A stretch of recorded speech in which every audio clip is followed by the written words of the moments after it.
Bueno, yo creo que ya podemos ir partiendo. Son 10 para las 4. Reiteramos las disculpas por la demora en comenzar. Como ya les hemos ido contando, tuvimos algunos problemas de acceso al link, así que por eso nos demoramos un poco. Bueno, queremos darles la bienvenida a este webinar que es parte de un ciclo de conversatorios en psicología educacional que hemos estado realizando como parte del posgrado en psicología educacional de la Facultad de Psicología de la Universidad del Desarrollo.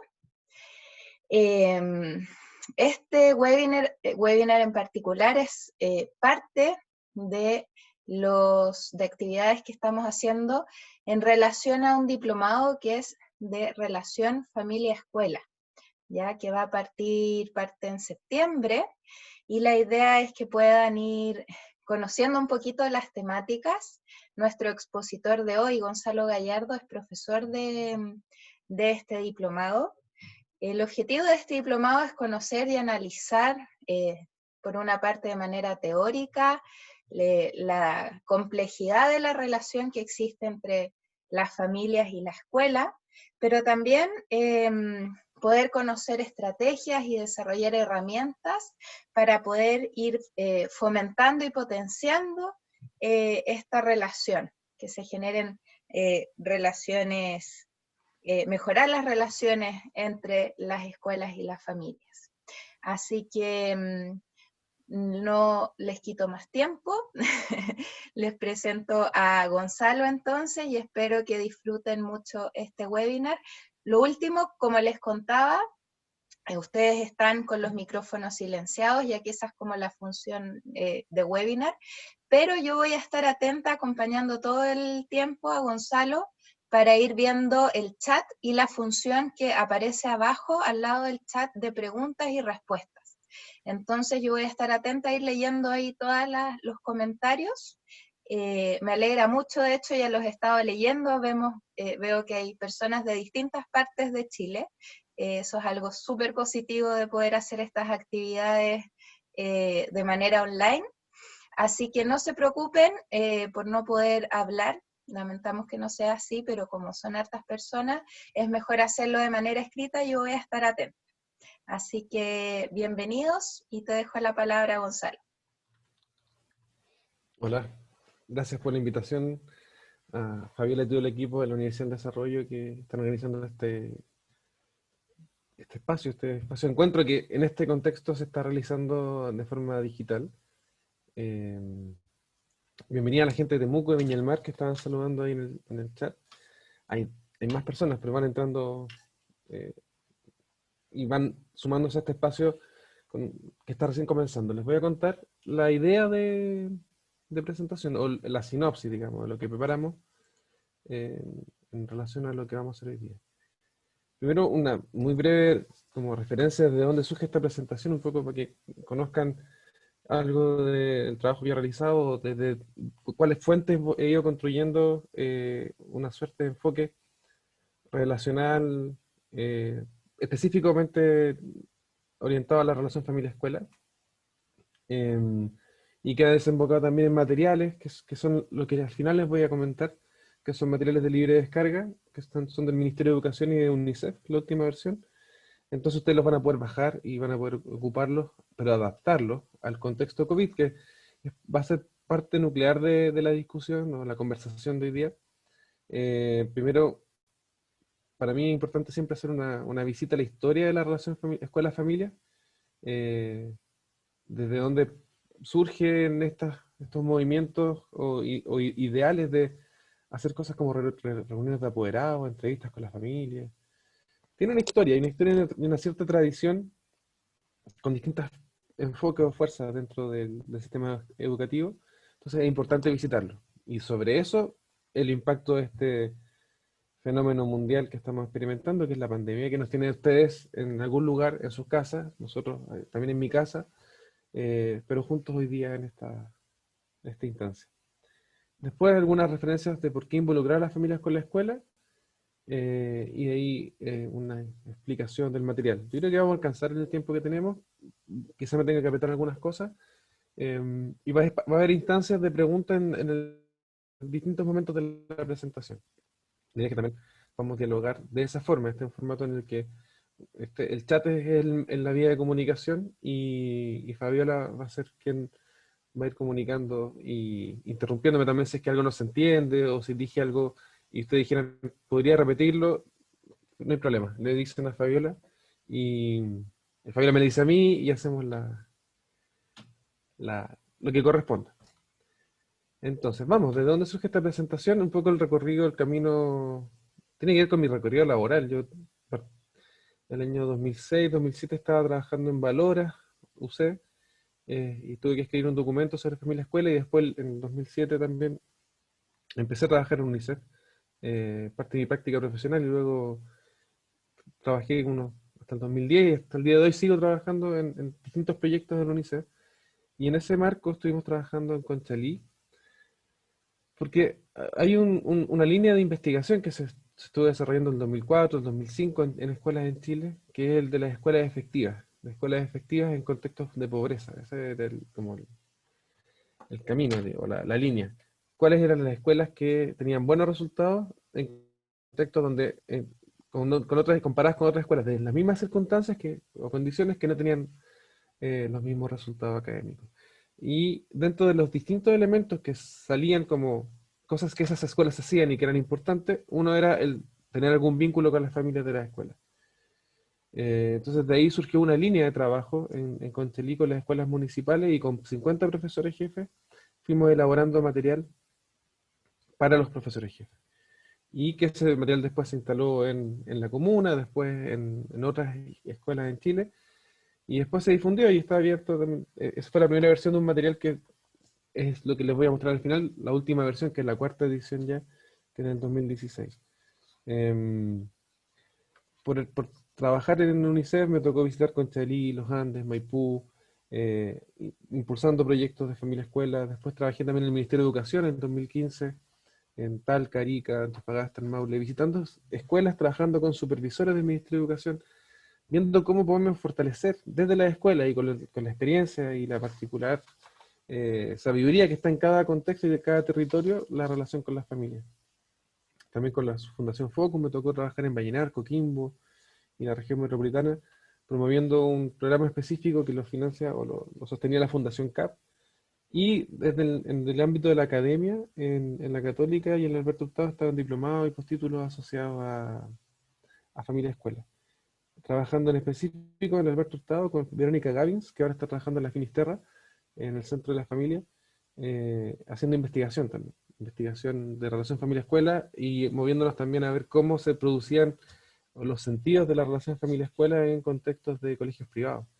Y moviéndonos un poco mi línea de investigación y de acción, intervención ha sido principalmente en escuelas públicas. En paralelo también hago docencia en psicología del desarrollo, entonces por eso ustedes van a ver en esta presentación algunas orientaciones muy prácticas y también el intento de ofrecer un marco conceptual que sostenga la necesidad de estas intervenciones y el sentido que pueden tener, tanto para los estudiantes, que son el centro de la relación escuela-familia, como para las escuelas y las familias en ese vínculo. Entonces, cuando yo les decía que iba a hablar un poco del enfoque relacional, tiene que ver con eso, con entender tener esta definición, esta idea de relación de escuela-familia. La relación escuela-familias es el vínculo entre la escuela y sus profesionales y las personas adultas que cumplen funciones parentales y están disponibles para construir vínculo como apoderados en el proceso escolar de los y las estudiantes. Por familia, desde esta definición no se entiende un tipo especial de familia o una composición particular de familia, sino que son los adultos disponibles para construir vínculo. Puede ser el abuelo, puede ser una tía, puede ser una mamá, un papá, dos mamás, dos papás, aquellos que estén disponibles para poder trabajar. Esa es la familia, son las diversas familias del presente, y con esas familias construimos relación. ¿Y para qué construimos relación? Para que se produzcan procesos de desarrollo y aprendizaje en los estudiantes. Y desde ahí entendemos el aprendizaje como un proceso que al menos, como si uno pudiera ir a la esencia de un proceso de aprendizaje, tiene tres elementos. Esto se llama triángulo pedagógico. Incluye a un sujeto que enseña, un profesor, un sujeto que aprende, un grupo de sujetos que aprenden, estudiantes, y un objeto a aprender, un contenido, unas competencias, ciertas habilidades. Si uno mira una sala de clase, o mira incluso las salas de clase del presente, que son una pantalla, un estudiante y alguien que está hablando de otro lado, se sostiene este triángulo. Hay algo que aprender, hay un sujeto que definió algún tipo de dispositivo pedagógico para que esa persona aprenda, se imaginó quién era esa persona, y establece algún vínculo, una relación afectiva con quien está del otro lado de la pantalla, o con quien está en la sala, en el modelo tradicional, y hace algunas cosas con el objeto aprender. Si uno empieza a abrir el lente de este vínculo, ese sujeto que aprende está en vínculo en relación con otros que aprenden también en el espacio de la sala de clase o incluso en el espacio virtual. Los estudiantes a veces están en clase pero se están comunicando por el WhatsApp del curso y están echando bromas y tratan de sostener algo del rumor de la sala de clases presencial de esta forma.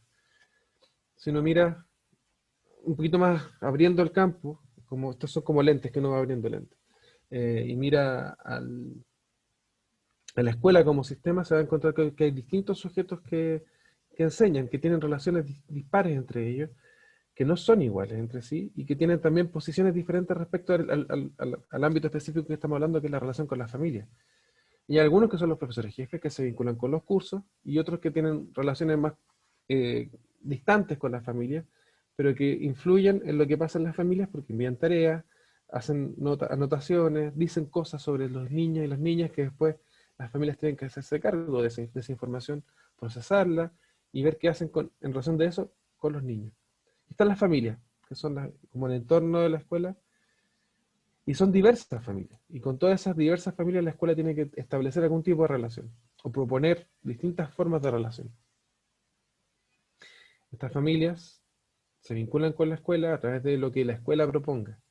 Son las escuelas las que marcan las pautas de relación de la escuela con las familias. Por eso, desde hace un tiempo, estamos llamando desde los documentos públicos que he hecho yo con más gente en UNICEF, en el Ministerio de Educación, relación escuelas-familias. Y familias, con así, hartas familias, distintas familias, diversas familias. Y esto ocurre en contexto de una sociedad cambiante y por tanto la posición de la escuela dentro del marco de la sociedad, de las distintas capas sociales, va a tener incidencia en las posiciones y las posibilidades que tengan las familias para poder participar. Los empleos de las familias, el tipo de labores que realicen, los tiempos disponibles que tengan también van a incidir en cómo se vinculen con la escuela. Trabajando inicialmente con lo que les comentaba en Conchalí, hay apoderadas que nos decían, es que ponen la reunión de apoderados en un horario en que yo no puedo porque estoy trabajando. Y habían colegios que habían dicho, bueno, cambiamos los horarios, lo hacían más tarde.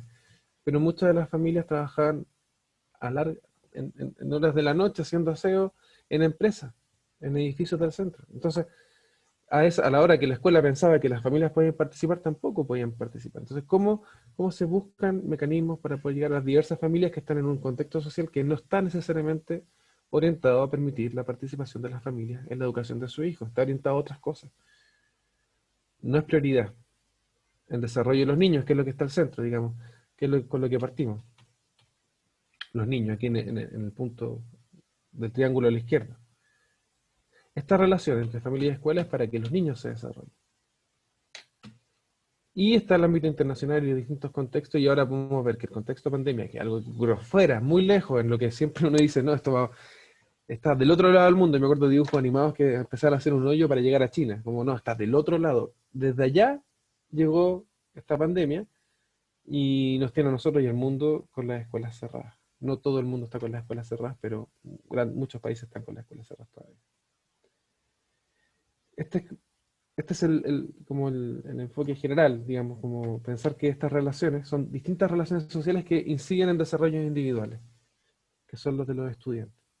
Y para que pasen ciertas cosas, no solo basta con la buena voluntad de los profesores, la buena voluntad de las familias, también ser una sociedad que esté orientada al buen trato y al cuidado de los niños, niñas y adolescentes.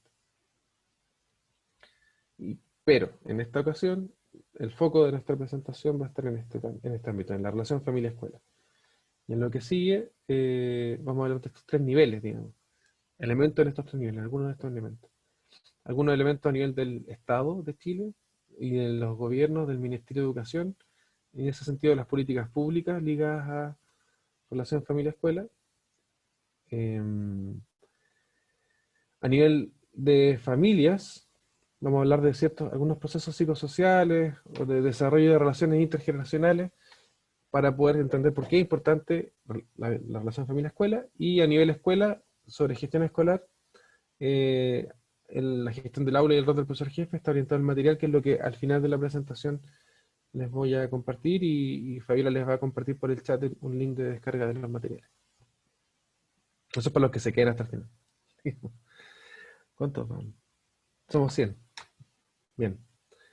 Fabiola, ¿hasta aquí hay algún comentario o pregunta o son saludos? Yo no estoy viendo el chat, como para saber, porque veo que se Ah, mueve, pero no. sí, no, todo bajo control. Todavía no hay preguntas.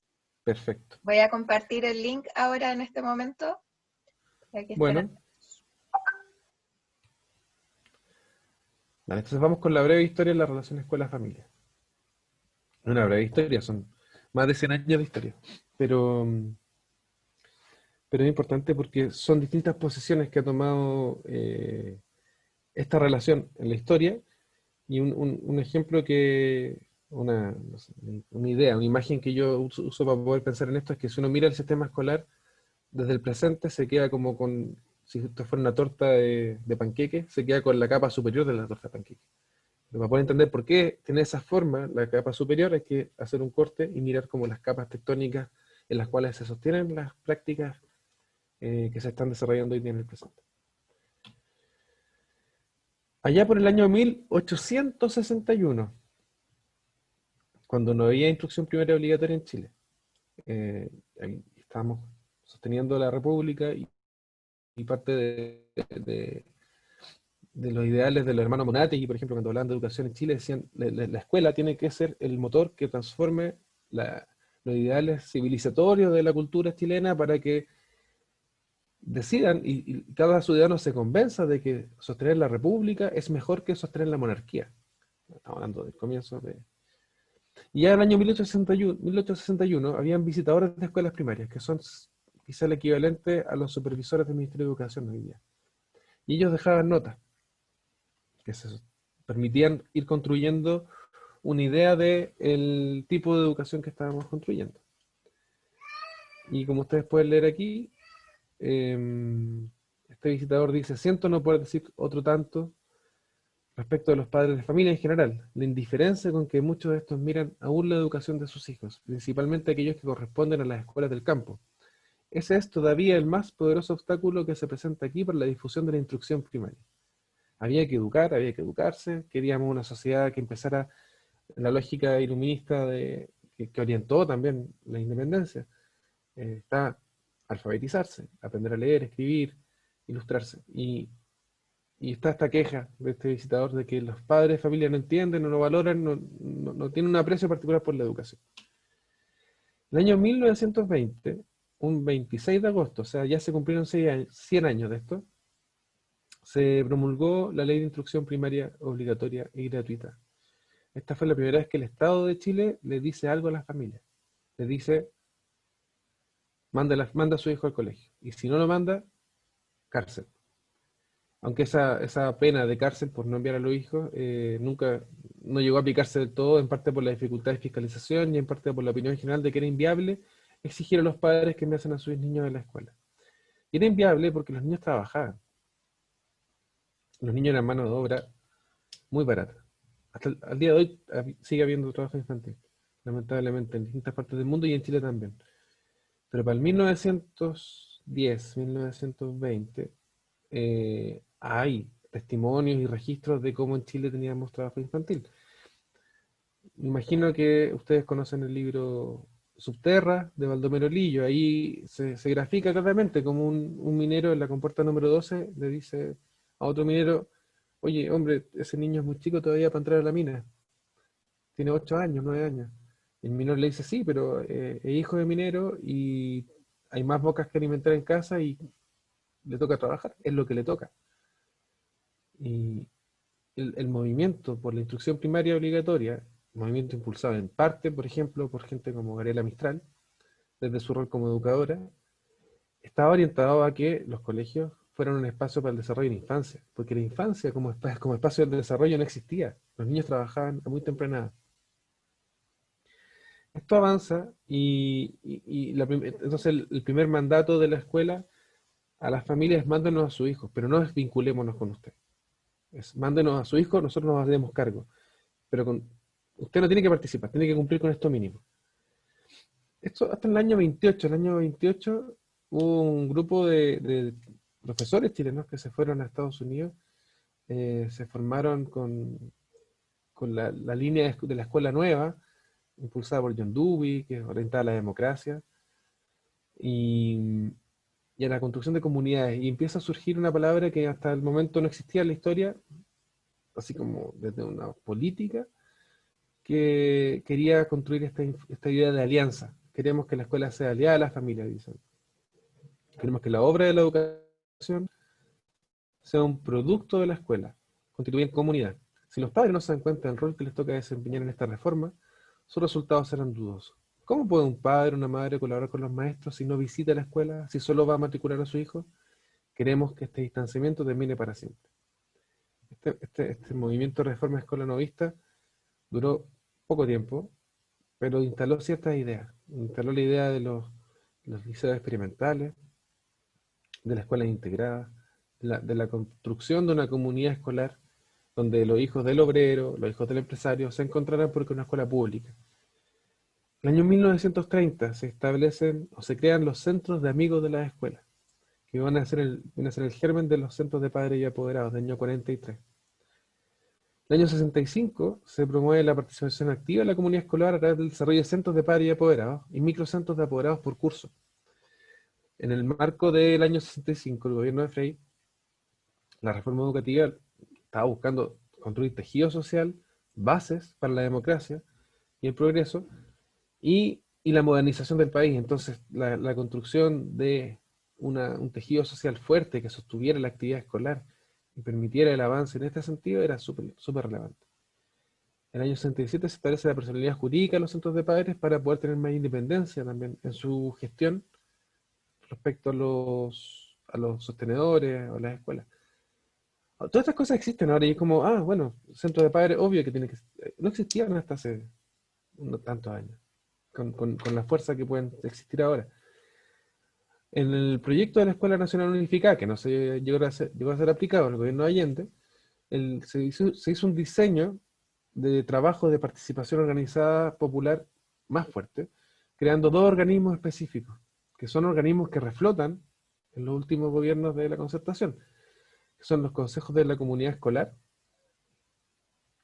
que son los consejos escolares hoy día, compuestos por representantes de los trabajadores de la educación, del centro de padres y apoderados, centro de alumnos y las organizaciones sociales del medio, y el comité directivo, formado por la autoridad de la escuela, los presidentes del centro de alumnos y de padres y representantes de los trabajadores de la educación. Todos estos gérmenes de participación activa dentro de las escuelas, con interés, digamos, de la comunidad por lo que pase dentro de esa escuela y hacer de esa escuela un espacio más allá de ser un espacio para aprender, un espacio para el desarrollo de la comunidad, se ven interrumpidos con la dictadura. En ese marco se suspende la posibilidad de realización de centros de padres, de organización popular al menos, o de organización dentro de las escuelas. Entonces el Estado se establece una coordinación nacional que fiscaliza las actividades de los apoderados, controla la libre elección de los miembros de centros de padres y limita la participación respecto a la gestión escolar. Una participación más nominal, una participación más de voluntariado, sostiene ciertas lógicas de participación dentro de la escuela, pero no incorpora a las familias o a los dirigentes de las familias dentro de la toma de decisiones de la escuela, que es lo que se esperaba de desarrollar en la lógica de los consejos escolares, que es un nivel de participación más complejo. Y aquí hay un cambio además que se establece con las reformas neoliberales del año 80, de los 80. Ahí el Estado retrocede respecto a la gestión de las escuelas, se abre el espacio de las escuelas subvencionadas Y hay un cambio del rol que las escuelas le ofrecen, o el Estado a través de estas políticas le ofrece a las familias. Las familias de ser excluidas del sistema escolar en los comienzos del siglo, de ser incorporadas discursivamente al menos, y después con más fuerza en términos de comunidad, en lógica de participación, de alianza y vínculo, pasan a un nivel de relación clientelar en la medida en que se instalan los vouchers dentro de las escuelas. O sea, el sistema de voucher, que significa que cada estudiante es el que porta la subvención escolar. Por lo tanto, la idea detrás de eso es que las escuelas compitan por tener más clientes. Entonces tienen que tener contentos a sus clientes, y sus clientes no son los niños, sino que son las familias que tienen que estar satisfechas con la educación que reciben sus niños. Entonces cambia la relación. Y con el retorno a la democracia, no se desconoce esa lógica clientelar que se empezó a instalar en los 80, pero se reinstalan ciertas lógicas de la idea de comunidad escolar. Entonces aquí se empiezan a entrecruzar, digamos, estos como modelos de trabajo con las familias. El Centro de Padres y Apoderados se reinstala con fuerza, se hace un primer reglamento de Centros de Padres y Apoderados en el año 90, se hace la primera política de padres, madres y apoderados en el sistema educativo del 2002, que dentro del documento reinstala la palabra comunidades educativas. Dice, el objetivo central de esta política es generar condiciones que favorezcan una relación armoniosa de familia y escuela y que posibiliten el fomento y el desarrollo de una participación amplia, diversa y organizada de padres, madres y apoderados, constituyendo comunidades educativas. La Ley General de Educación reconoce la libertad de asociación de las familias en las escuelas como un derecho de las familias y sostiene que los reglamentos internos tienen que ser aprobados, y esto hasta el día de hoy es así, y la superintendencia, como no hay institucionalidad, también lo refuerza. Los reglamentos de las escuelas tienen que ser aprobados por el Consejo Escolar o el Consejo de Educación Protocolaria. Tiene que haber más participación, y esto le da más poder a esta instancia, nominalmente. Hay que ver cómo esto después se desarrolla en cada escuela. Ahí están estos derechos, que son los derechos consagrados para los padres, madres y apoderados de los establecimientos educacionales en Chile por la Ley General de Educación.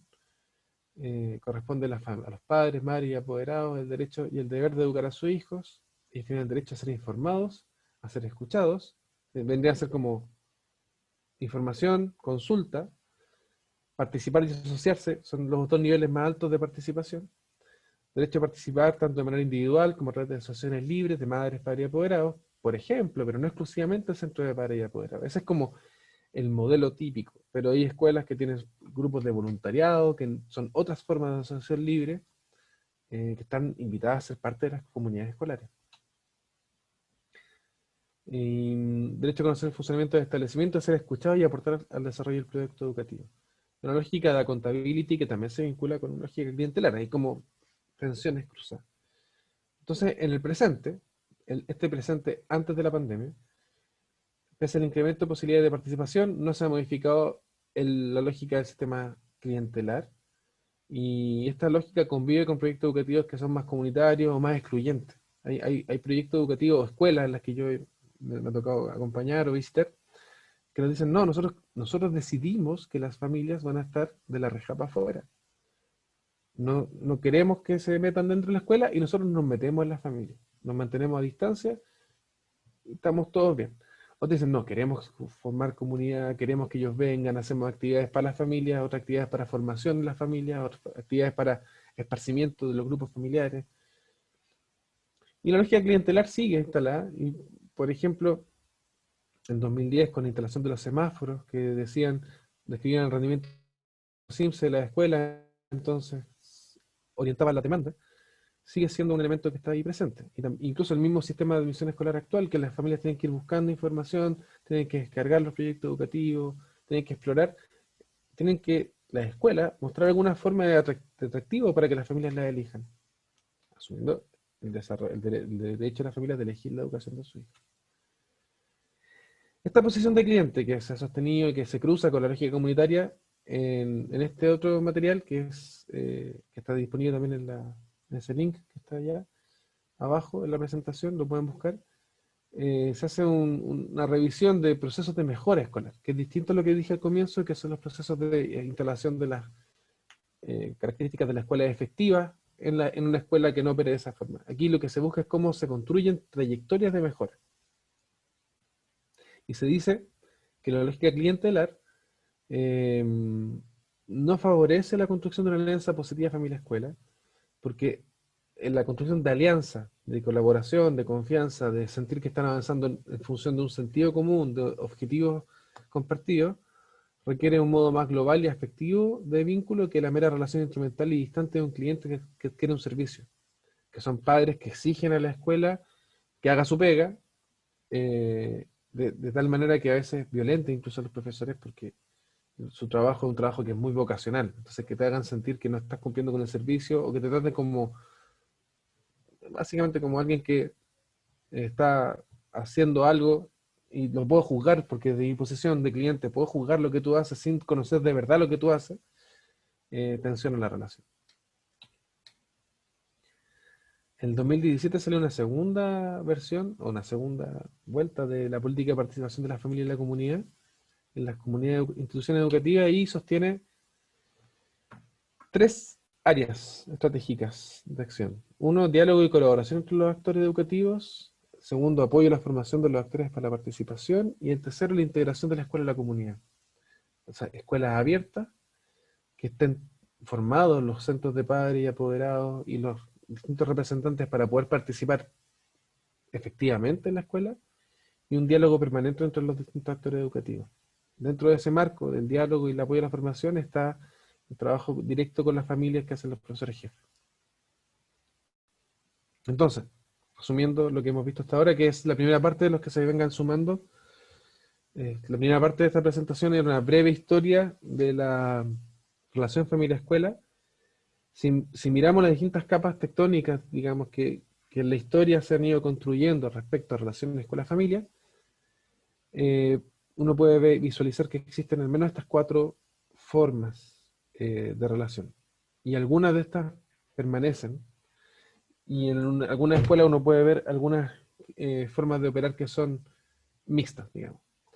Pero hay un vínculo clientelar instalado desde los 80, en el sentido de que yo estoy pagando por un servicio o el Estado está pagando a la escuela por el servicio educativo, entonces yo puedo negociar algo. La lógica de la exclusión, en donde la escuela dice no me voy a vincular con la familia. Una lógica de participación nominal, en donde se consulta y se pregunta a las familias algunas cosas, pero las decisiones pasan finalmente por el equipo directivo. Y una lógica de alianza colaborativa en donde en distintos niveles, desde el equipo directivo con el centro de padres, más los profesores jefes y sus familias a cargo, operan en la lógica de construir objetivos comunes para el desarrollo de un tercero, que no son ni las familias ni la escuela, sino que son los estudiantes. No son ni los apoderados, ni apoderadas, ni la escuela en su formación, sino la pregunta es cómo trabajamos juntos para que a nuestros hijos o a nuestros estudiantes les vaya mejor. Ahora, este era el escenario antes de la pandemia. Una vez que llega esta Gonzalo, pandemia, sí. tenemos algunas preguntas. No sé si las dejamos para un rato después o te las voy contando. ¿Están en pregunta y respuesta eso de ahí? Sí. Déjame mirar.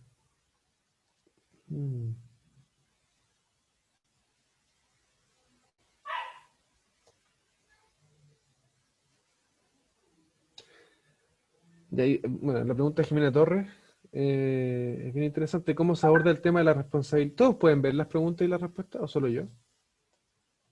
Me pillaste. Es que estamos aprendiendo este formato. Sí.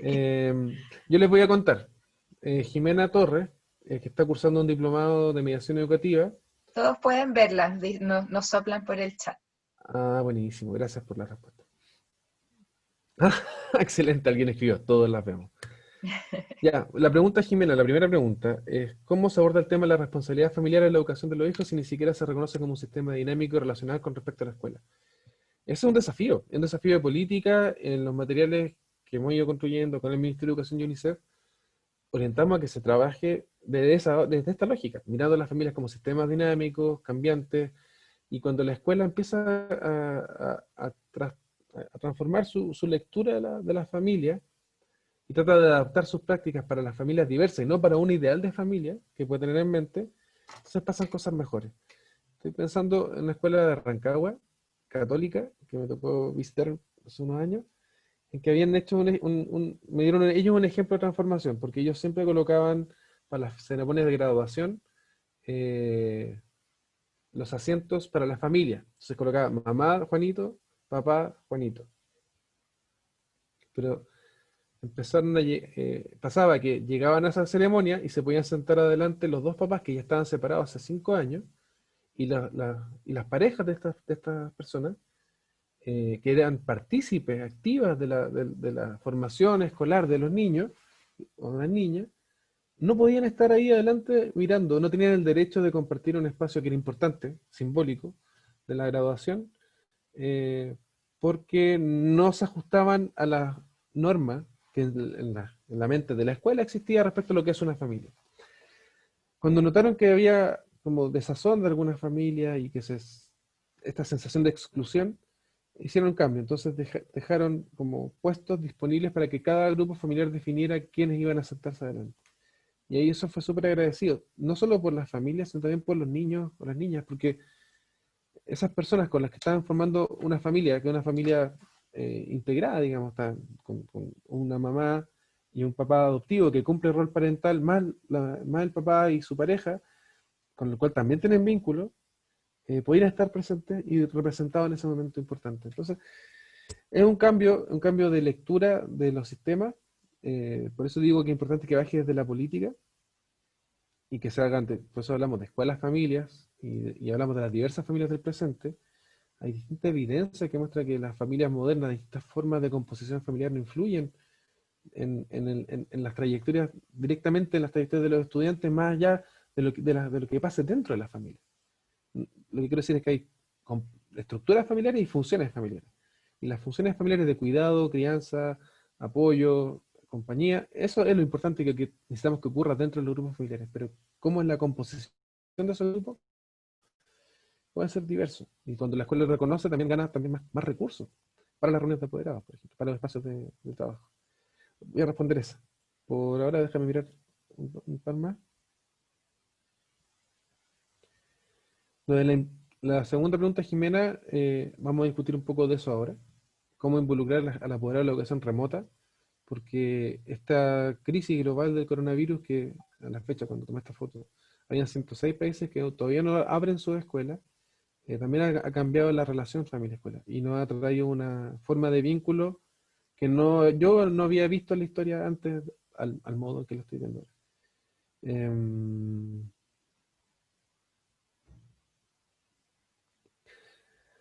Ya, y voy a responderle a Nicolás porque es un argumento que es interesante mirar, que es, claro, cuando se hablan de escuelas efectivas, se habla efectivamente de incorporar a las familias. Nicolás abarca esa pregunta. ¿Cómo hacer entender a los directores que el paradigma del vínculo escuela-familia es más efectivo que solo lo académico? Y bueno, hay distinta evidencia que muestra que el tener a la familia cerca, comprometida y ayudando, y vamos a hablar de eso más adelante, ayuda a que los estudiantes le den sentido a lo que están haciendo, a su experiencia escolar. Entonces, pasa que cuando empiezan a trabajar en temas de familia-escuela, dicen, no tengo tiempo, ni energía, ni recursos humanos para poder dedicar tiempo a esto. Eh, Prefiero dedicarme a la emergencia. La emergencia es como los reforzamientos en matemáticas, cómo sostenemos. Pero cuando se dedica tiempo y energía a hacer una transformación en este vínculo, después la escuela gana tiempo y energía porque hay cosas que no tienen que estar discutiendo, no tienen que andar persiguiendo a las familias para que pasen ciertas cosas. Están de acuerdo en lo que tiene que pasar. Y hay un acuerdo de confianza entre las dos partes. Cuando no hay eso, hay más bien desconfianza entre las partes, atribución cruzada de culpa, las responsabilidades de ellos, de los otros que no hacen su pega, o las responsabilidades de los profesores que no enseñan bien. Esos diálogos, que son diálogos de desconocidos, bajan en presencia, y también los conflictos, bajan en presencia cuando hay mejor vínculo. Entonces, ¿cómo se convence al director? En parte, dando cuenta que sus objetivos de mejores resultados de aprendizaje se van a conseguir trabajando de esta forma. y que trabajando de la misma forma que han trabajado los últimos 10 años, probablemente no van a lograr mejores rendimientos. Van a, van a hacer un rendimiento más sostenido, perdón, menos sistemático. Si es que mejoran un poco, después pueden ir retrocediendo. Respondamos a dos, avancemos un poco más y después volvemos. ¿Tú puedes marcar las que ya respondí o lo tengo que hacer yo? Sí, puedo marcarlas. Acá. Buenísimo. Eh, bueno, la crisis de coronavirus, esto es globalmente nuevo, digamos. No había pasado, no tenemos antecedentes de una crisis global como la que estamos viviendo. Y esta crisis, que es global, nos golpea en particular a nosotros en Latinoamérica en un contexto que es muy desigual. Por tanto, no estamos en situación de poder decir que estamos como sistema escolar enfrentando la crisis de forma igualitaria. Pablo Gentili, por allá por el 2011, cuando describía los sistemas educativos divididos en sociedades divididas en Latinoamérica, lo refería así, y todo esto suena a Chile, digamos. Son sistemas escolares con acceso y progresión educativa diferenciada, donde los logros escolares son desiguales en virtud de criterios de género, desigualdades regionales, raciales y étnicas, y de clase social. Hay un carácter hereditario de las oportunidades educativas. La calidad educativa es desigual entre escuelas. Hay injusticia curricular. Eh, Esa injusticia curricular la vemos cuando, por ejemplo, llegan a la universidad estudiantes de colegios privados de primer cota 1000 y a la par tienen un compañero que estudió en un liceo de la periferia de la región metropolitana donde recibió el contenido curricular que él tenía que recibir. Y dio la PSU, entró bien. Pero el estudiante de la cota 1000 recibió, aparte del curso de matemática elemental, recibió cálculo 1, 2 y una integración de elementos que iban a ser necesarios, una mochila muy buena para poder rendir en la universidad en primer año. Y la universidad a veces parte pensando que todos tienen la mochila de ese estudiante porque está mayormente representado. Entonces hay una injusticia curricular que está presente en el sistema escolar. Hay distribución desigual de las oportunidades educativas. Hay docentes diferentes, en escuelas diferentes, con competencias diferentes, mensajes diferentes, expectativas diferentes, éxitos y fracasos diferentes. La desigualdad permea Latinoamérica y en Chile también eso está presente, lo vamos a ver ahora. A nivel global, los estudiantes y las familias se han visto con la obligación de dotarse de herramientas e instrumentos que permitan al alumnado proseguir con el temario y las tareas escolares de la casa. Sin embargo, sabemos, esto es un artículo que salió hace un mes, de Sala, Santander, Precht, Scholten, Moretti y López López. Las familias difieren en su capital económico, social, cultural y simbólico, y en consecuencia, los grupos familiares más empobrecidos presentan dificultades para apoyar a sus hijos e hijas.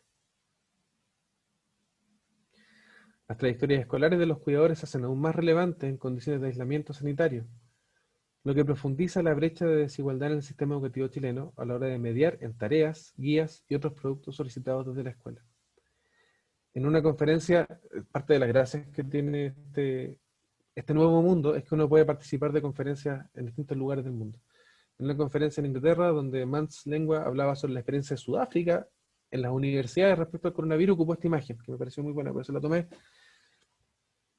Digo, porque esta es la idea de que estamos todos bajo la misma tormenta, estamos todo el mundo en la pandemia, pero no todo el mundo tiene los mismos soportes para sostenerse. Y estos portaaviones, barcos, galeones, yates o botecitos pueden representar países. ¿Cómo están los países europeos para enfrentar esta experiencia versus cómo están los países latinoamericanos? Podemos pensar que también representan a instituciones. Hay colegios en Chile que pueden operar al modo de los portaaviones europeos y pueden sostener a sus estudiantes con clases interactivas. Todos sus estudiantes tienen computadores, internet de banda ancha veloz. Los profesores también tienen condiciones justas para poder estar en sus casas produciendo material, grabando cápsulas. Y también incluso puede representar diferencias dentro de un sistema, dentro de una misma escuela. Uno puede pensar, dentro de mi escuela hay estudiantes que tienen mejores condiciones para poder aprender que otros. Y cuando el Ministerio de Educación dice hay estudiantes que no sabemos dónde están, en agosto, no sabemos dónde están, y es verdad, la escuela perdió contacto con muchos estudiantes. Bueno, dentro de esa escuela había estudiantes que estaban en mejores condiciones y otros están en peores condiciones. El problema es que los que estaban en mejores condiciones van a poder sostenerse y los que no pueden salirse del sistema. Y salirse del sistema escolar tiene altas consecuencias, no en el presente, sino también en el futuro de los niños. Entonces, es complejo el sistema. En momentos que estamos muy arduo, muy difícil. Esto salió ayer. El Ministerio de Educación sacó un informe que hizo junto con el Banco Mundial, que es una simulación de la cobertura de la provisión educativa a distancia en el contexto de pandemia por coronavirus 19 en Chile, donde los triángulos representan el porcentaje de cobertura del quintil más pobre y los cuadrados del quintil más rico, y las rayitas el promedio. Y es brutal. Y esto es simulación. O sea, con los datos que se tienen, la gente del Banco Mundial armó unas ecuaciones y elaboró esto.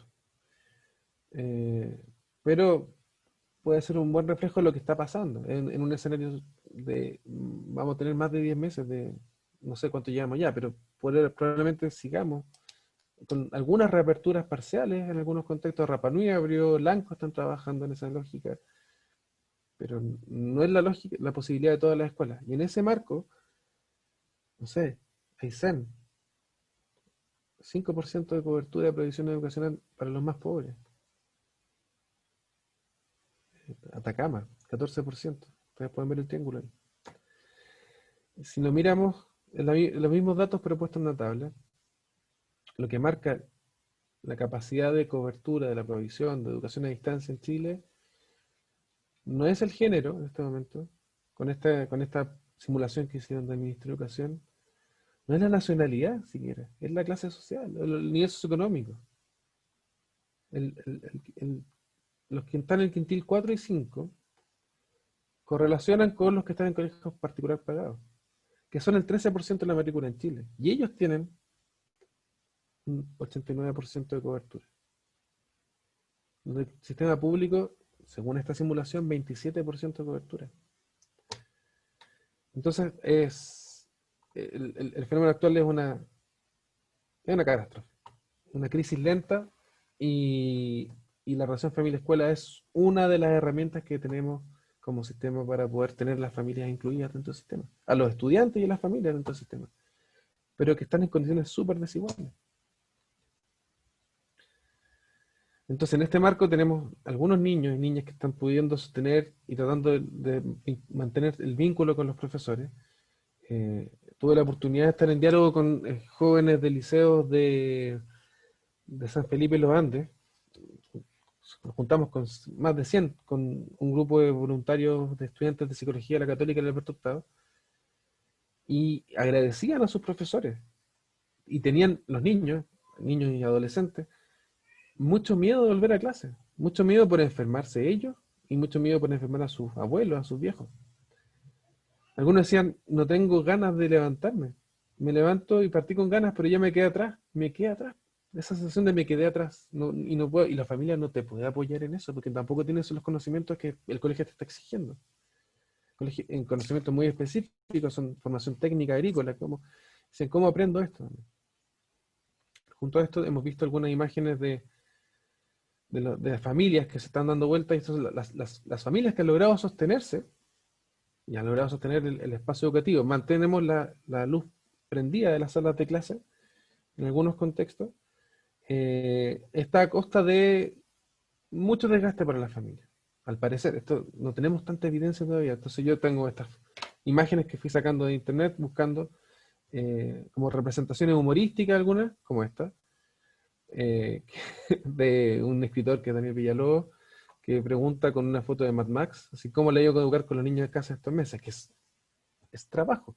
Y he escuchado de muchas familias diciendo, ahora valoro mucho más el trabajo de los profesores y cuánto deberían ganar, porque lo que hacen es, si yo con uno me cuesta, ¿cómo lo hacen con 30, con 40? Macarena Domínguez, psicóloga, escribió un post en Facebook sobre su vivencia como apoderada en el contexto actual. Y decía, en la cuarentena de las mamás con hijos, se hace lo que se puede dentro de un sinfín de se debe. Hay que prolongar en casa las actividades escolares de aprendizaje. Para eso nos llegan unos poquitos links de videos de YouTube y hartas guías en PDF que hay que descargar, imprimir y hacer. En paréntesis, hay que tener impresora, hay que saber manejar internet, hay que saber descargar un archivo PDF. Cuando los niños hayan terminado sus tareas y pegado sus guías en el cuaderno, los papás debemos tomarles fotos y enviarlas a los profesores. Otra psicóloga escribió en Twitter, son imágenes que lo traen: estoy agotada de hacer, pensar, saber, anticipar, esperar, avisar, pedir permiso, organizar, recoger, sostener, aguantar, hasta de reclamar.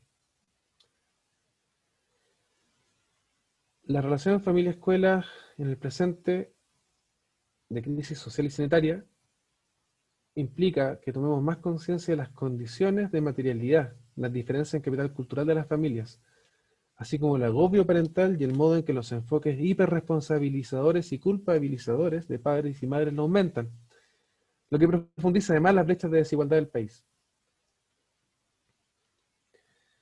En España, Muñoz Moreno y Yuch Molins escribían hace unos meses: mientras la clase media está haciendo una especie de curso acelerado de homeschooling, otros grupos sociales o bien no están en casa porque están trabajando o no disponen de los medios, recursos o capacidades para convertirse en maestros de escuela en una semana. Frente a esto, como lineamiento muy general, UNICEF propone brindar atención psicosocial y psicopedagógica, así como un estrecho acompañamiento a estudiantes y su familia. ¿Cómo se hace eso? Ninguna escuela lo sabe del todo.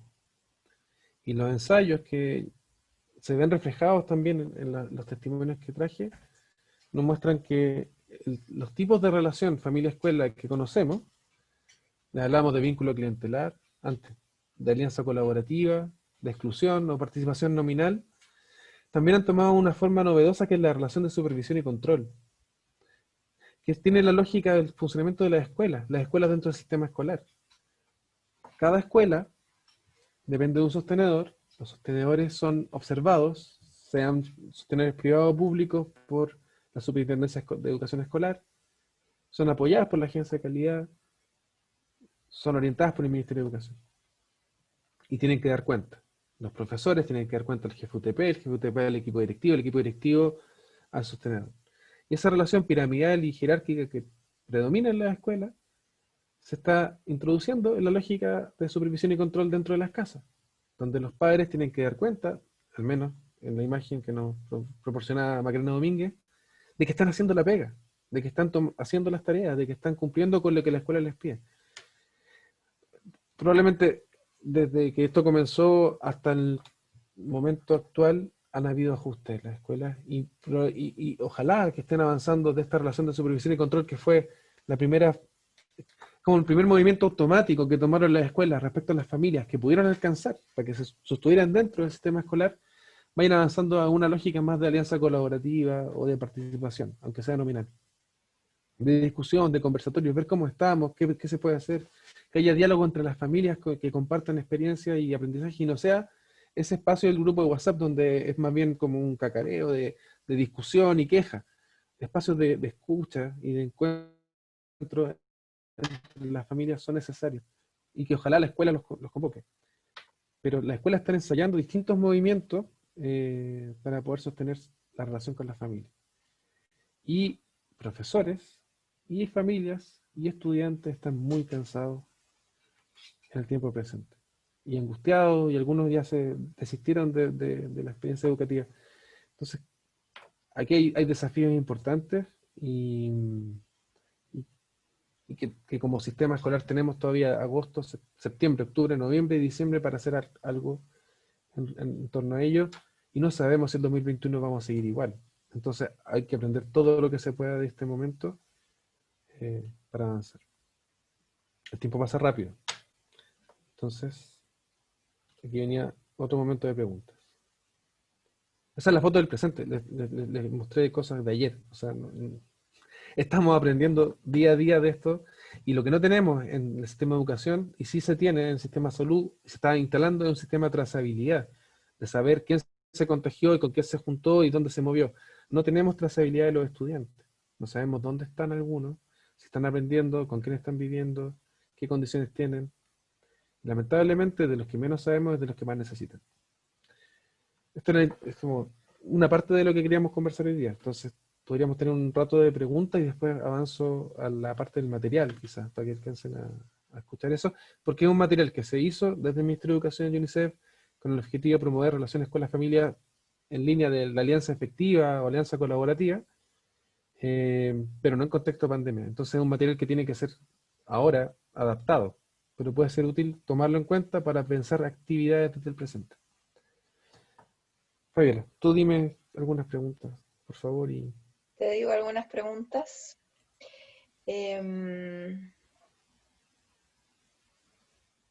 Mira, por ejemplo, José pregunta, ¿qué estrategias de apoyo emocional puede dar el profesor a los estudiantes por medio de la clase virtual? De manera que así también apoyar a esta gran diversidad de familias. Ok. ¿Tenemos unas tres? ¿Ya? Por favor. Jimena Torres dice, la desigualdad social en pandemia se vio claramente evidenciada en educación. ¿Cómo reducir esta brecha si los niños y niñas no presentan igualdad de condiciones? Y Nicolás Abarca dice, muchas veces los colegios vulnerables tienden a caer en el efecto Pigmaleón. Eso provoca el bajo desempeño y expectativa de los docentes hacia sus familias, más aún cuando la familia no prioriza que la educación es motor de cambio, sino que el apoderado manda al estudiante porque es obligatorio, para evitar las denuncias de negligencia parental. ¿Cómo lograr que el apoderado trabaje en forma mancomunada con el colegio?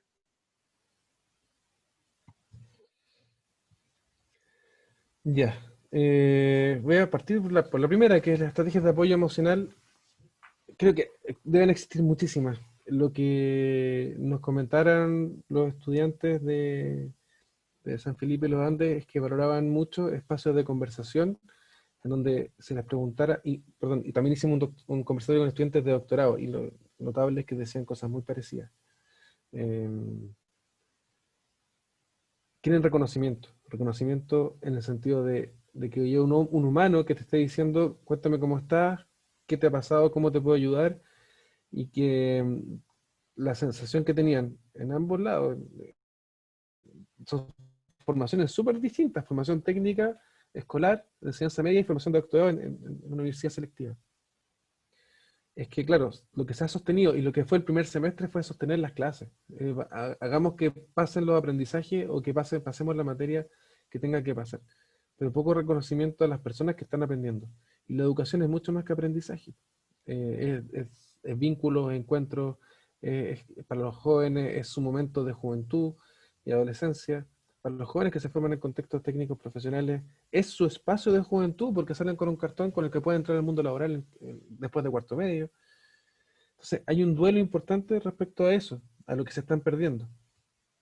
Y cuando los profesores ofrecían espacios de escucha, o grupales, o individuales, o también espacios de conversación entre los estudiantes, pero no para hablar de materia, no para hacer trabajo, sino para ver en qué están, y ellos, por un lado, les permite tomar perspectiva de que en algunos casos ellos estaban mejor que sus compañeros, o le habían pasado menos cosas malas que a otros, y podían tener un poco de la restitución del espacio cotidiano de la escuela que no se está logrando tener ahora, porque las escuelas son las casas.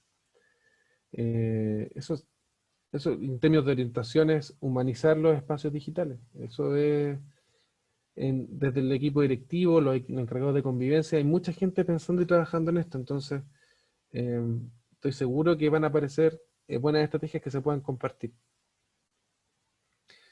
En términos de cómo abordar la desigualdad social o las promesas de la educación que no son sentidas por las familias, por tanto no se comprometen con la educación de sus hijos, que fue la segunda pregunta, fue una hipótesis de cadena. Pues, hay que tratar de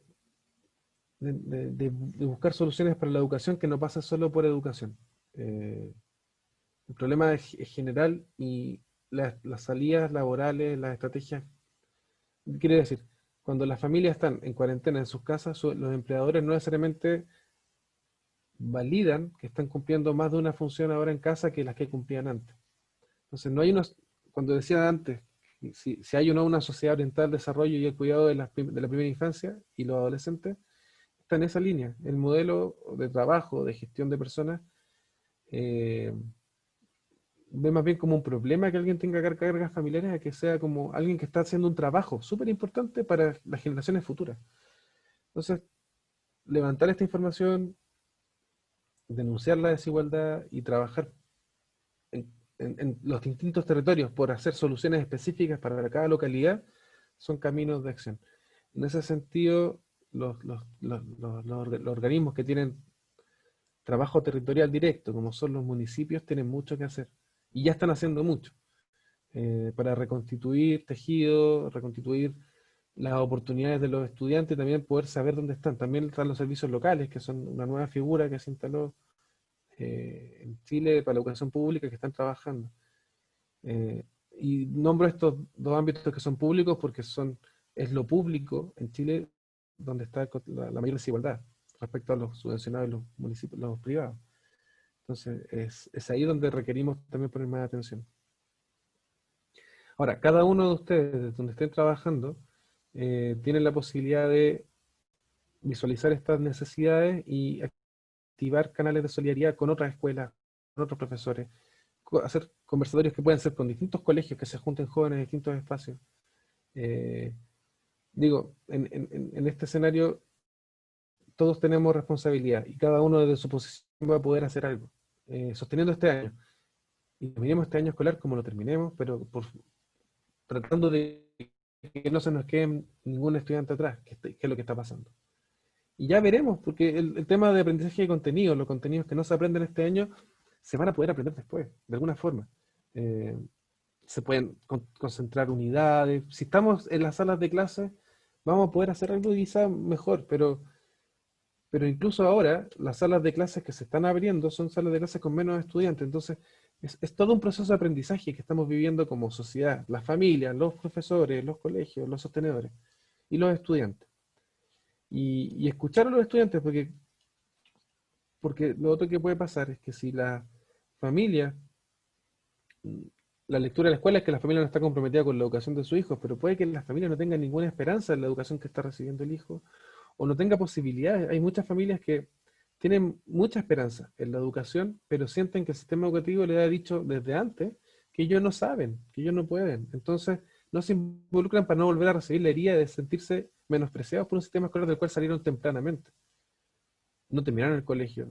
Eh, por tanto, se restan, pero ese restarse no significa no tener preocupación por lo que pasa con su hijo.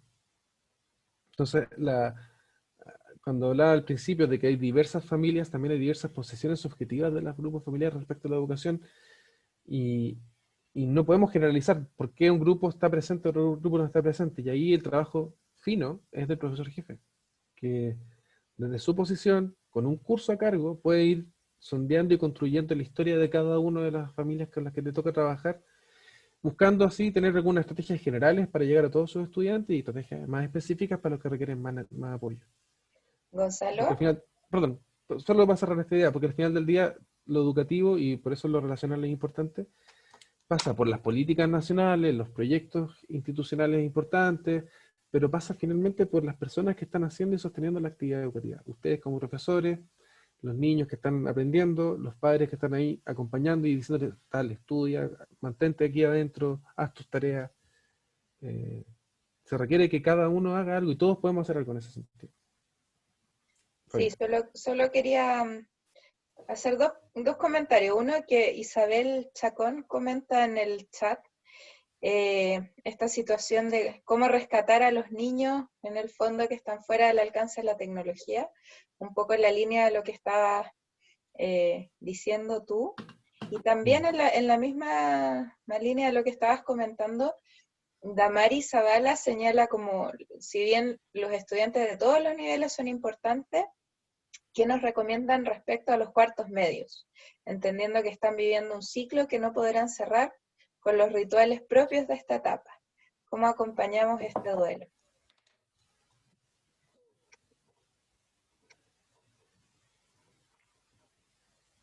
Fabián, ¿me podrías repetir la primera? Perdón. Respecto a cómo rescatamos a los niños que están fuera Ah, del alcance del uso de las tecnologías.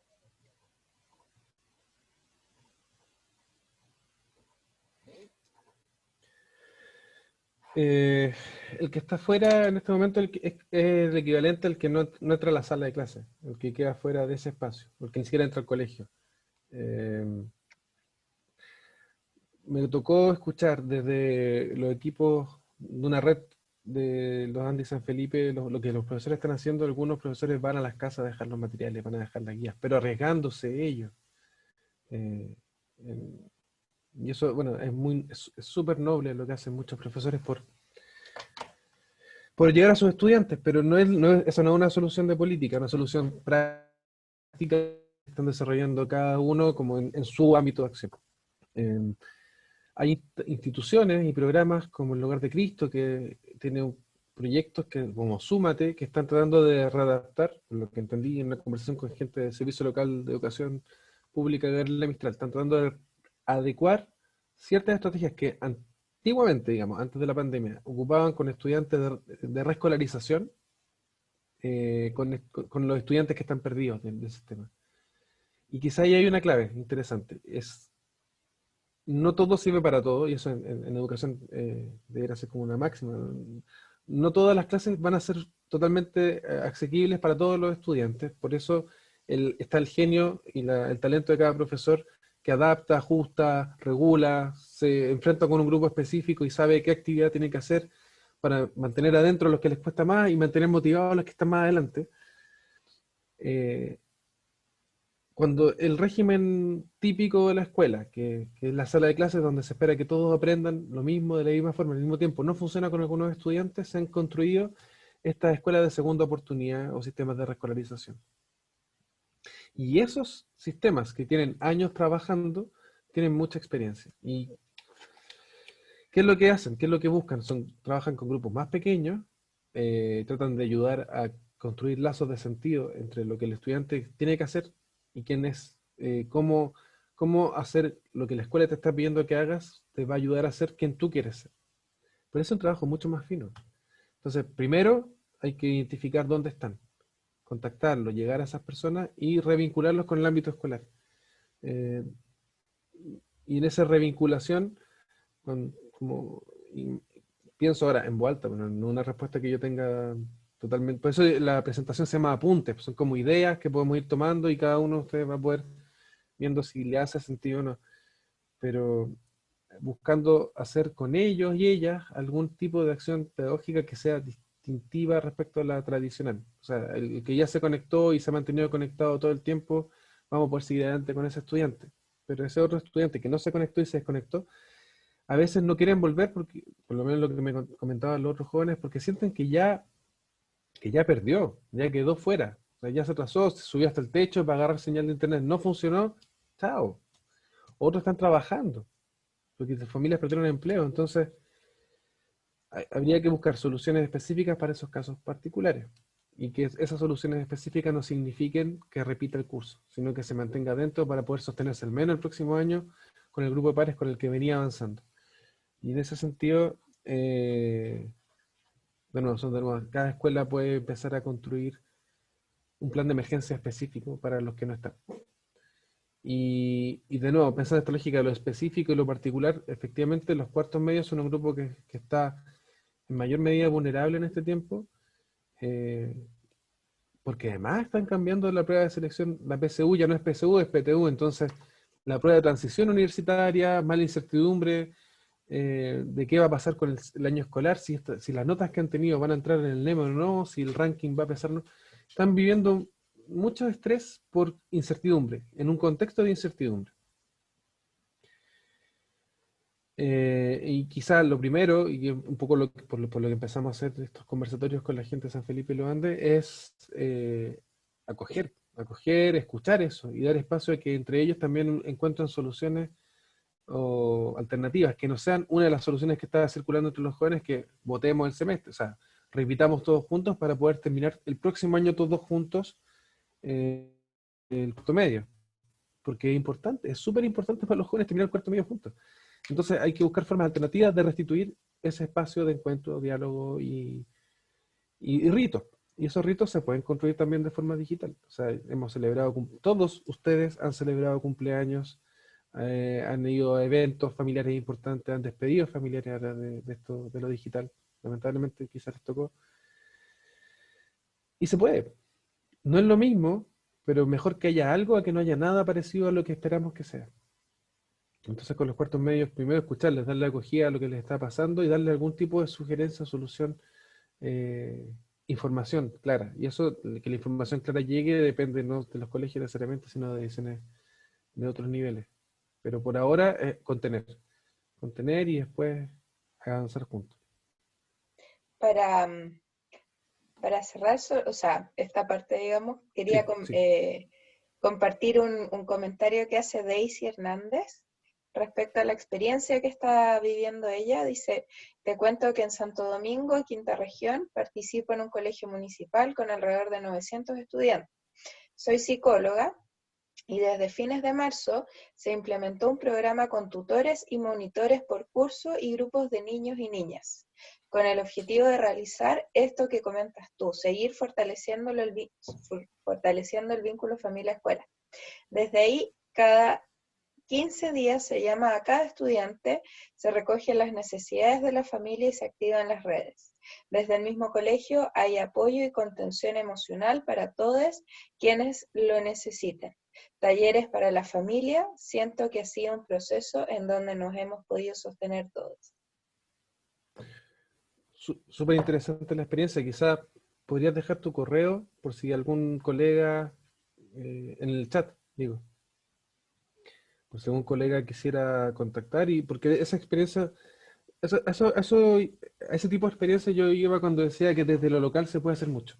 Estamos en esta tormenta general, eh, pero la creatividad y la verdad es que la voluntad también de equipos directivos que valieran a los profesionales que están proponiendo ciertas cosas y crean en ello y les den, vamos para adelante con las tareas, que permite hacer este tipo de instancias, que permite sostener la escuela como un tejido que está funcionando juntos y que tiene esta posibilidad de detección temprana de los problemas y derivación oportuna, porque cuando ya nos demoramos mucho en reconocer a un estudiante que está con problemas, llegamos tarde. En todos los niveles, estoy hablando, pensando en sistema escolar y en educación superior.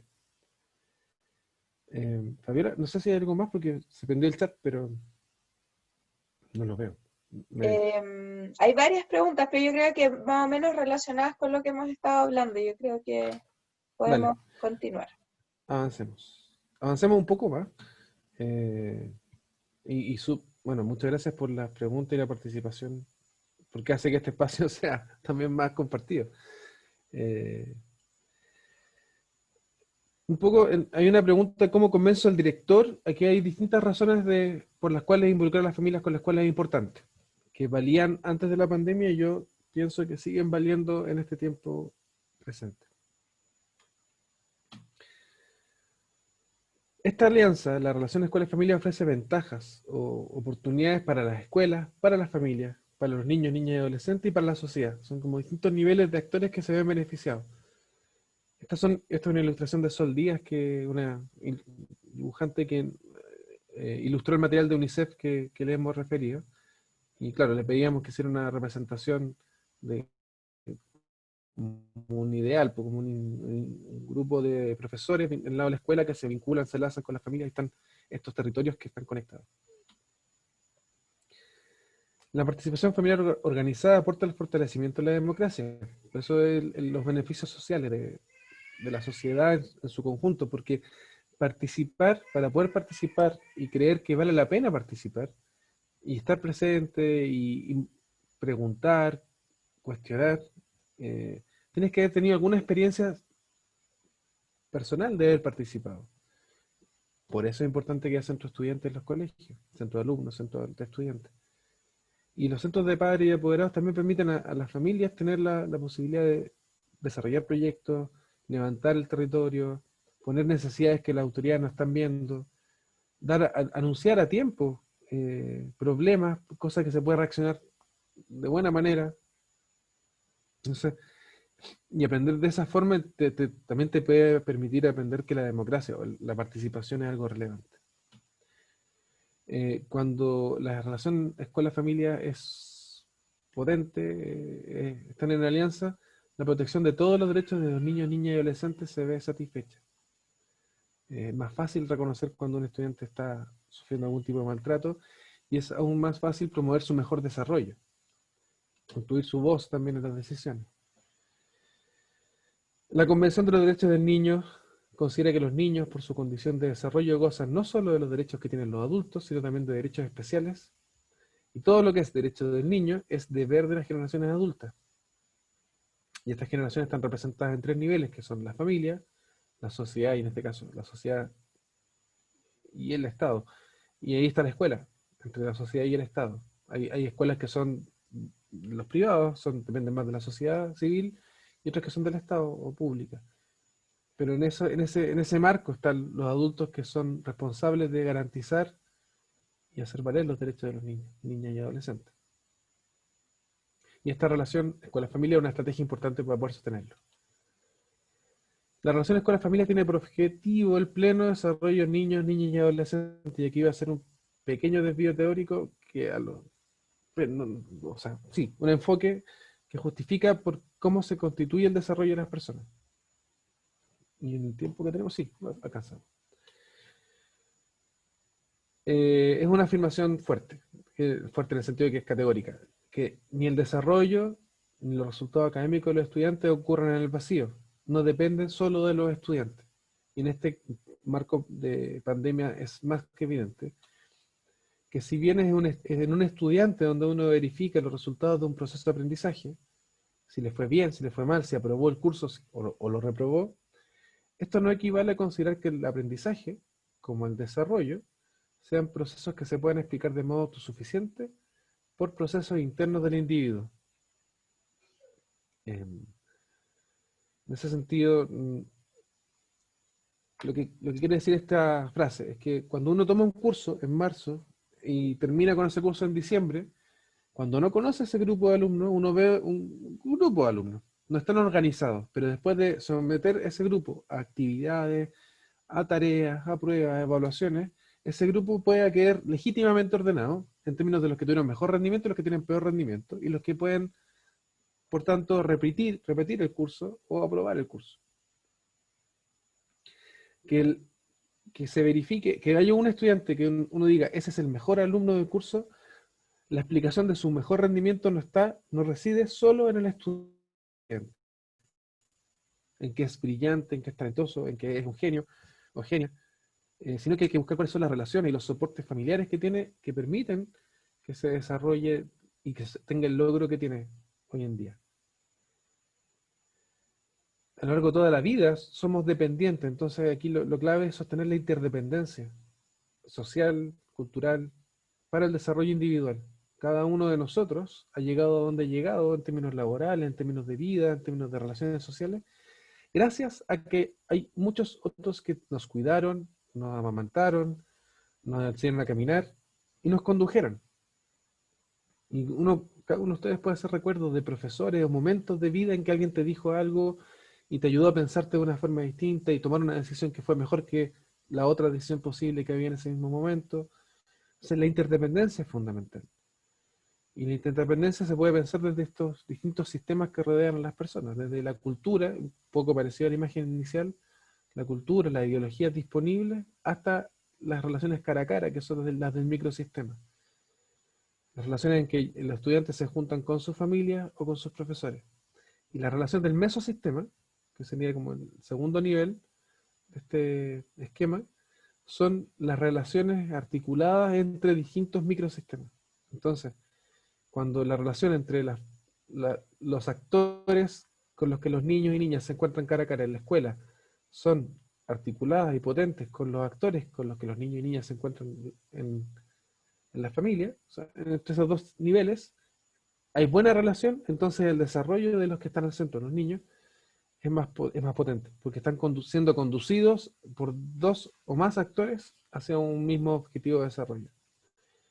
Y esto tiene que ver con que el desarrollo de las personas, como opera en interdependencia, no opera solo en lo que pasa en el presente, sino en la forma en la que nos estamos imaginando el futuro. Este es Michael Cole, este autor propone el concepto de prolepsis, que es que los humanos nos representamos un acto o desarrollo futuro como si estuviera existiendo en el presente, y actuamos en consecuencia.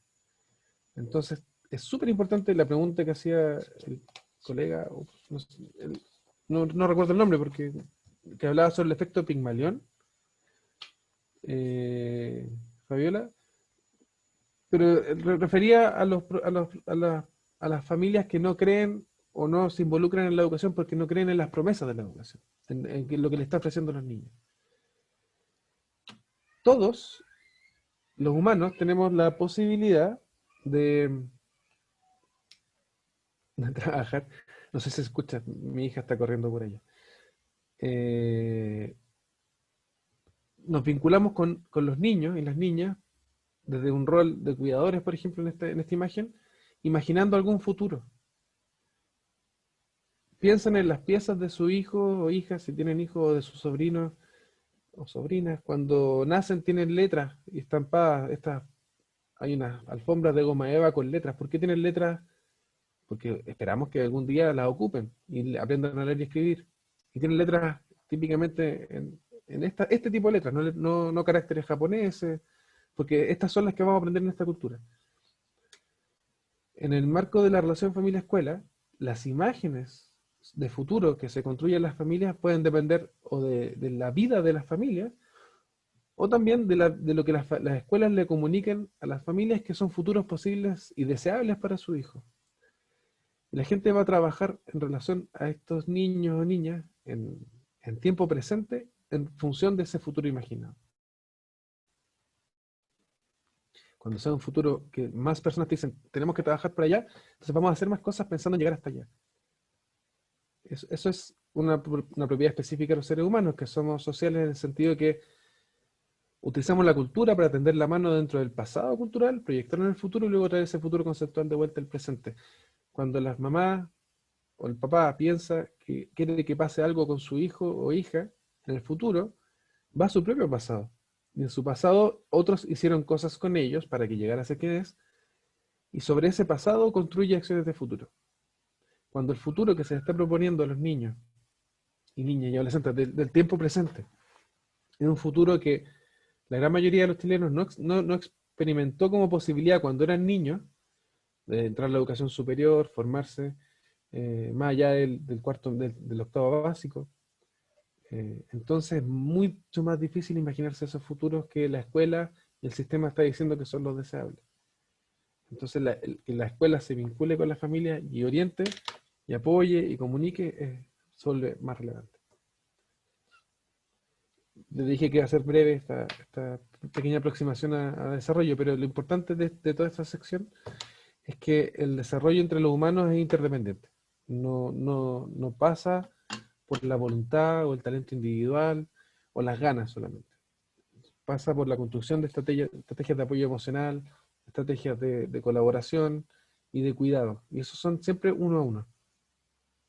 Y por eso es tan importante el rol de los profesores, porque son personas que cara a cara, o pantalla a pantalla ahora, les dicen cosas a los niños, a las niñas y a los adolescentes y también a las familias. Lo que les decía, el interés de la familia ayuda a que los estudiantes construyan sentido a la educación que están recibiendo. Y esto era antes de la pandemia, pero se aplica también. ¿Quiénes son los excluidos del sistema? Los excluidos son los que no conectan con la escuela, aún estando dentro de la escuela. Son los que la escuela no logra conectar, los que no acceden a aprendizajes relevantes y encuentran dificultades para darle un sentido a la educación y para articular los aspectos educativos con otros aspectos de su vida. Construir sentido es fundamental en la vida de cada uno de nosotros. Que ustedes estén aquí un viernes por la tarde escuchando una presentación de 2 horas, porque algo les interesa el tema, y como algo les interesa el tema, entonces se involucran, entran, por último lo tienen como podcast, están escuchando esto mientras están haciendo otras cosas, pero están escuchando igual, porque tiene sentido en algún nivel para ustedes. Lo mismo vale para los estudiantes, tienen que todos los días hacer cosas, levantarse, abrir un cuaderno, tomar notas, estar atentos, hacer las tareas. Todas las tareas para la casa ahora son las tareas, entonces tienen que estar trabajando activamente en la construcción de sentido en este tiempo. Y por último, las escuelas, no por último, pero otro tema es que las escuelas pueden apoyar el desarrollo de competencias parentales en las familias, que es como las familias hacen cosas en la casa que promueven los mejores desarrollos de los niños. También las expectativas educacionales que las familias construyan sobre sus hijos van a tener efectos positivos y significativos sobre el rendimiento escolar, que tiene que ver con que efectivamente haya alguna creencia de las familias sobre los efectos de la educación y la importancia de que los estudiantes se involucren activamente en sus deberes escolares. Y finalmente, ahora sí, ¿por qué involucrar a las familias con la escuela? Porque también hay evidencia de que cuando las familias están satisfechas y están trabajando en alianza con su escuela, los profesores se sienten más satisfechos, porque sienten que no están solos, se sienten más comprendidos también en sus labores y acompañados en las tareas de conducir el desarrollo de un grupo diverso hacia un objetivo común, que es el desarrollo integral ofrecido por la educación, que esa es la normativa vigente, nos indica que los sistemas escolares en Chile tienen que orientar al desarrollo integral.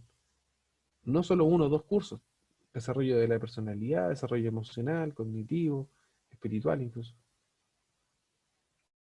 Cuando las familias están presentes, hay más satisfacción de los profesores y hay más reconocimiento inmediato a sus labores.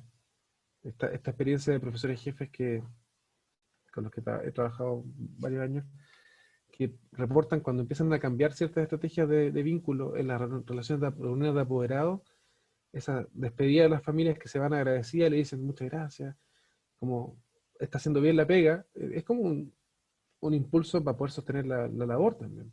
Y eso hay que recalcarlo como también un valor del trabajo con la relación familia-escuela, con la familia. Y para cerrar esta etapa, contarles como en estas relaciones no hay un solo rol destinado a las familias, sino hay distintas posibilidades de relación. Las familias pueden participar con la escuela siendo responsables de la crianza. Por eso es importante que la escuela le entregue herramientas para las prácticas de la familia a las familias.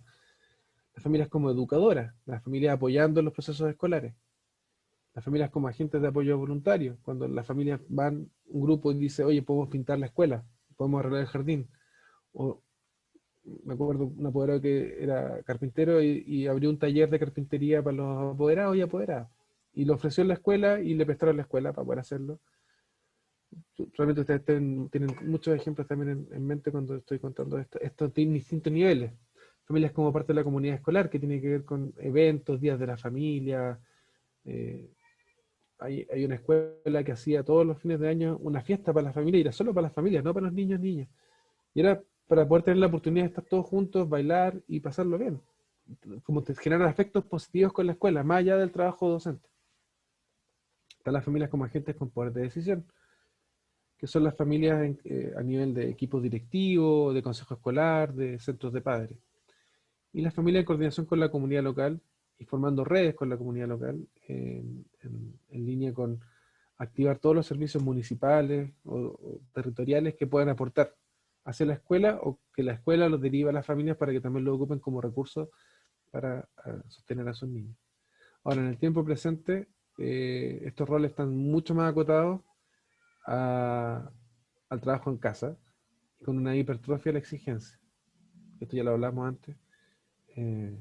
Y algo que se puede seguir discutiendo, ver cómo se puede alivianar el control que se está sosteniendo sobre algunas familias. Y mi impresión es que tiene que ver con las familias que están también, como decían una frase de los autores españoles, que están en una posición de clase media, media alta, alta, que tienen más posibilidad de aprender este homeschooling y tiempo y recursos para poder estar ahí sostenidas, también están hiper exigidas para poder sostener la oportunidad educativa de su hijo.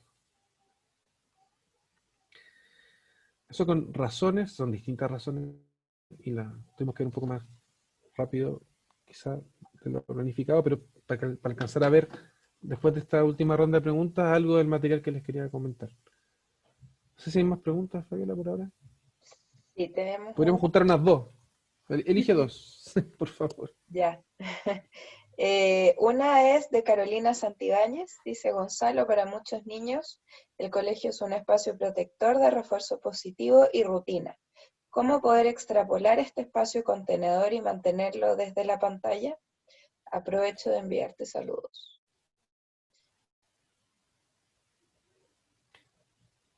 Mm, mm, mm. Dame 2 segundos.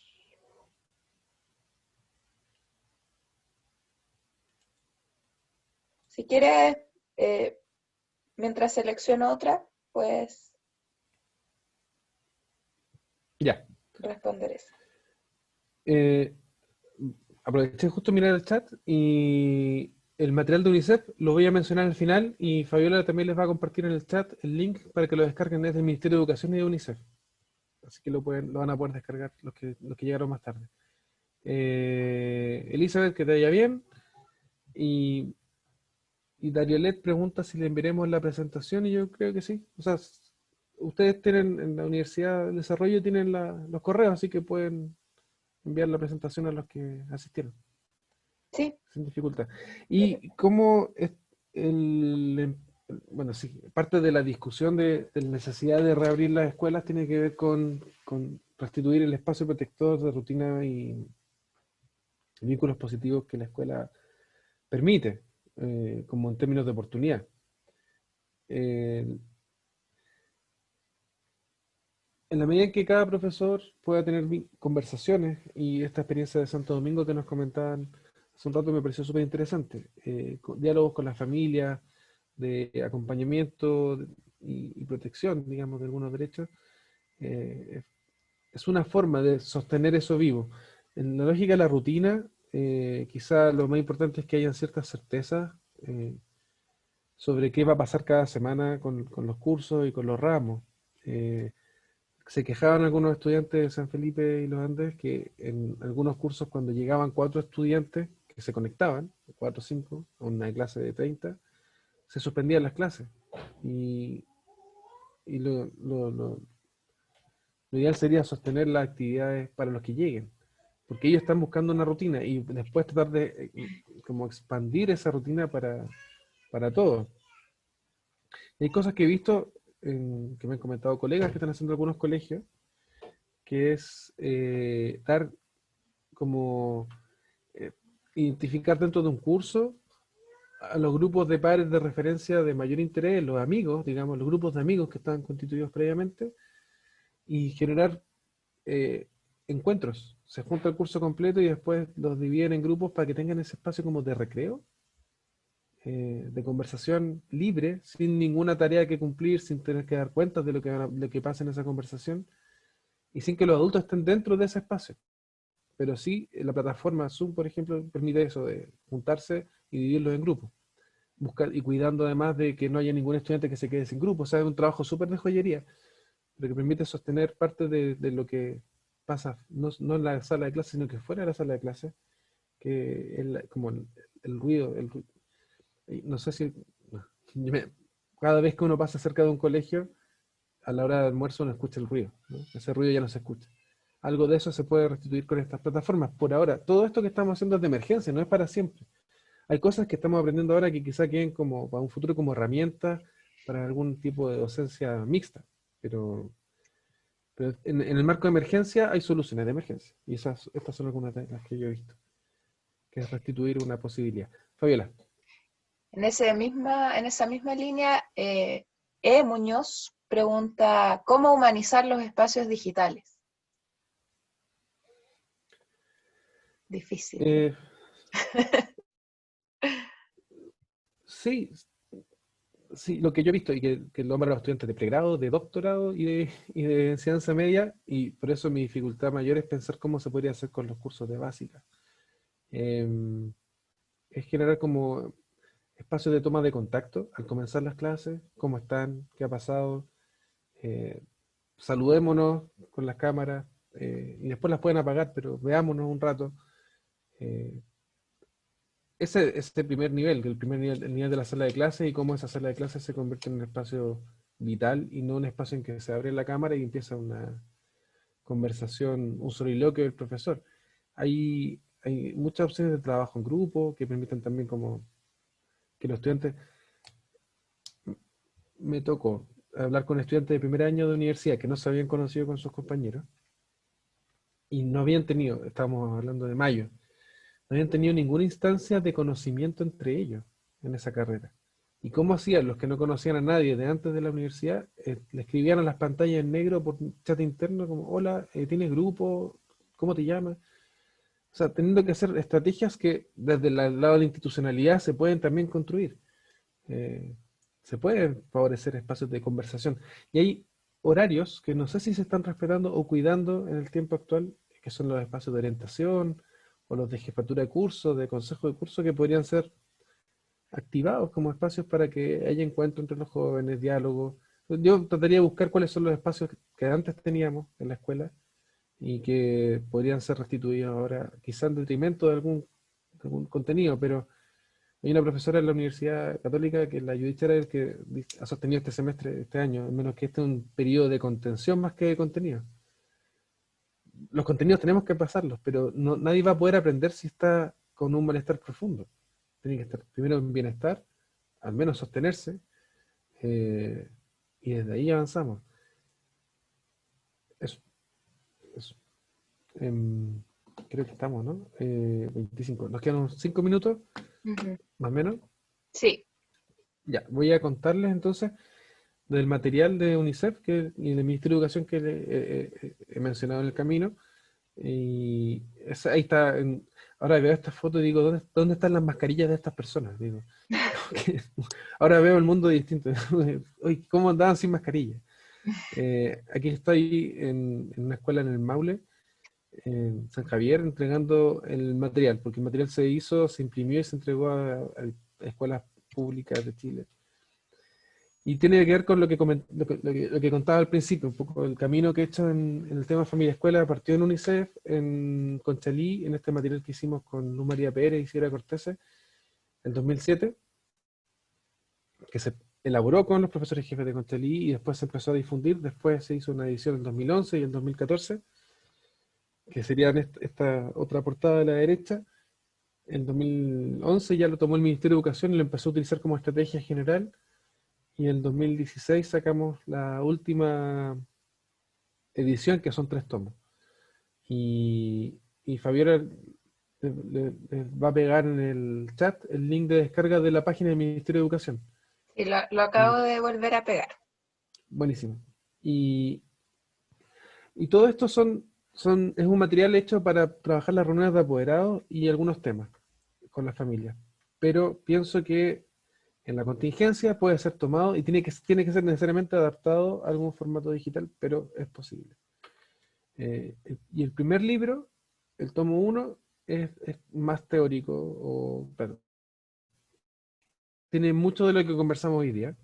Y los tomos 2 y 3 tienen lo más práctico, que son reuniones de apoderados temáticas con un, un apartado introductorio para el profesor o profesora sobre el tema específico a tratar, y luego ejemplos o sugerencias de actividades que pueden ser desarrolladas presencial, y yo me imagino que también pueden ser desarrolladas de forma digital. Es como juntarse, hacer una introducción, después dividir el curso en grupo, que haya una actividad, una discusión y después un plenario general, y eso ya está, y esa es la actividad, y son temáticas.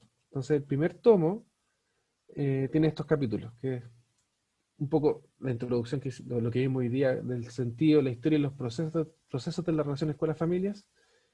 El segundo habla sobre las diversas familias del presente, que tiene que ver con una de las preguntas que surgió al comienzo de la conversación, que es cómo la escuela transforma su visión de familia tradicional por una familia más dinámica y en cambio permanente, como grupos que también se van transformando en el tiempo. Ese capítulo es solo dedicado a eso. Después, cómo se construyen relaciones positivas entre escuela y familia, y eso es general. Y sobre eso, y en ese capítulo también van a encontrar las típicas dificultades, que algunas las mencioné hoy día, como la atribución cruzada de culpa, la delegación, la culpabilización desde la escuela a la familia, o la sobreresponsabilización sobre los resultados, y algunas cosas que se han visto que funcionan y que permiten buenas relaciones y buenas construcciones, que tienen que ver también con la pregunta de humanizar los espacios, establecer un espacio de reconocimiento mutuo entre dos adultos, padres, madres, apoderados y profesores y profesoras, como dos personas que se encuentran por el desarrollo de un tercero, que serían los niños y las niñas. El capítulo cuarto son orientaciones muy específicas para las reuniones participativas, que insisto que pueden ser adaptadas a lo digital, pero el material no está pensado en ese sentido, por eso es trabajo de cada equipo de convivencia escolar, psicólogo, profesor jefe que está aquí presente. Proyecciones y evaluaciones del trabajo de escuelas familias, que es como cómo se puede pensar esto a largo plazo y en más ámbitos. Y esto lo voy a dejar. El tomo 2 trata temas. Familias apoyando la educación. Entonces, ¿cómo le...? Porque está como el supuesto de que las familias van a saber que tienen que estar presentes o que tienen deseo de estar presentes en la educación de los hijos, pero no es necesariamente hay que darlo por hecho. Y entonces hay una acción de convencimiento y de invitación genuina desde las escuelas a las familias para que se involucren. Entonces, esa primera reunión tiene que ver con eso. La segunda es cómo se ayuda a estudiar a los niños. No todos tienen que saber, y eso ha sido brutal aprendizaje de este periodo. ¿Cómo se promueve la autonomía? Que es la autonomía. Y cada una de estas temáticas tiene, como les decía, un capítulo introductorio para los profesores, tiene las actividades de reuniones concretas como objetivos, materiales, actividad 1, actividad 2, actividad 3, evaluación, y además tiene material para las familias que se puede también enviar digitalmente. En 4, tiene que ver con transiciones escolares, que son estos momentos de cambio,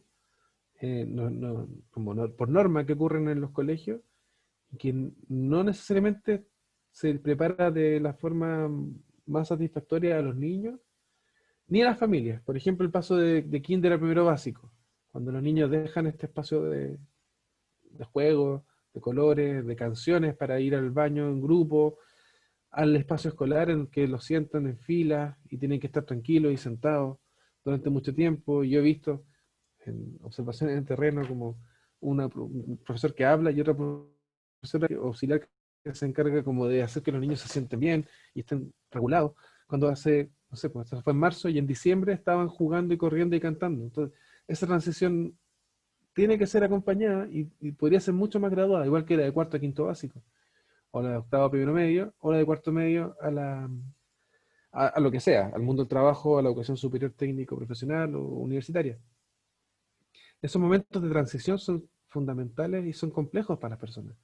Demandan más aprendizaje, demandan adaptarse a un antes y un después. Hay rupturas que se producen en tu trayectoria de vida y si la familia sabe un poco a dónde va a ir el hijo, en la lógica de lo que hablé antes, de imaginarse ese futuro, van a poder anticipar ese futuro en el presente con los niños y las niñas y van a ayudarlos y acompañarlos en el proceso de adaptación al nuevo contexto.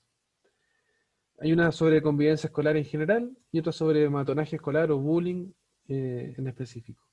Y esta, quizá el énfasis podría ser en este tiempo sobre ciberbullying, digamos, que es un fenómeno específico, una forma particular de matonaje, que el, el mundo actual se presta más para eso que para el bullying tradicional.